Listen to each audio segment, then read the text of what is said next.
আমি এই মাত্র দেখে আসলাম, আমাকে দেখে সব পালাইছে। ওনার সাথে কথা বলবো, কারণ এটা যদি বৈধ হতো তাহলে আমাকে দেখে সবগুলো পালাতো না। তো ছবি তুলে রেখেছি, যারা এই কাজে নিয়োজিত, একটা বোধ দেখলাম মনে হয়তো ওইটাই মাদার ইয়ে, তার বিরুদ্ধে আমরা অ্যাকশন নেবো। এত কিছু বলার পরে কেউ শুনছে না, তাদের বিরুদ্ধে অ্যাকশন নেওয়া হবে। অবৈধভাবে যারা বালু তুলছে, বালু মহল আছে যারা ডেপুটি কমিশনার সাহেবরা দিয়ে থাকে, সেটারও একটা প্রসেস আছে।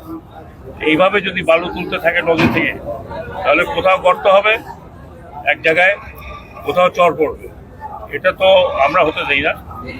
তো সেটা দেখছি, এই মাধ্যমে দেখে আসছি।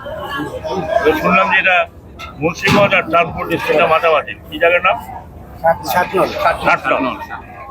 ষাটনল। এই মাত্র দেখে আসছি।